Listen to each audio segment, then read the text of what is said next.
टी20 विश्वकप खेल्न जाने नेपाली टोलीको विदाई। कप्तान रोहित भन्छन्, देशलाई गर्व महसुस गराउनेछौँ।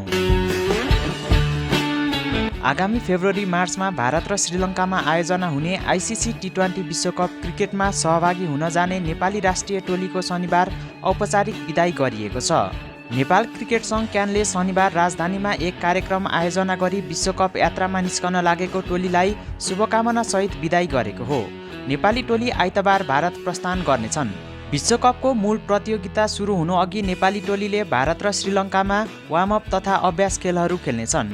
क्यानका अनुसार टोलीले श्रीलङ्कामा श्रीलङ्का ए र भारतमा मुम्बईको एमसिए प्रेसिडेन्ट 11सँग अभ्यास श्रृङ्खला खेल्ने तालिका तय भएको छ।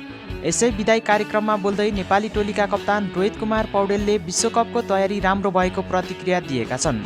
उनले भने, अभ्यासले टिमको बिल्डअप राम्रो भएको छ। सन् 2025 हाम्रो लागि एकदमै राम्रो रह्यो। आशा छ यो वर्ष पनि सुखद रहनेछ। हामी समग्र नेपालीलाई गर्व महसुस गराउनेछौँ, उनले भनेका छन्। टोलीका मुख्य प्रशिक्षक स्टुअर्ट लले पनि अभ्यास खेल मार्फत योजनालाई अन्तिम रूप दिने बताएका छन्। उनले विश्वकपमा राम्रो प्रदर्शन गरेर नेपाली समर्थकलाई खुसी दिने विश्वास व्यक्त गरेका छन्। कार्यक्रममा क्यानका अध्यक्ष चतुरबहादुर चन्दले भारतको कन्डिसन नेपालसँग मिल्दोजुल्दो भएकाले टोलीको प्रदर्शन राम्रो हुने विश्वास व्यक्त गरेका छन्। त्यस्तै क्यानका सचिव पारस खड्काले अहिले विश्वले हेरिरहेको भन्दै खेलाडी र व्यवस्थापनलाई शुभकामना दिएका छन्। हामीले राम्रो गरिरहेका छौँ। भारतमा गएर समर्थकहरूले पनि साथ दिनुहुनेछ भन्ने आशा व्यक्त गरेका छन्।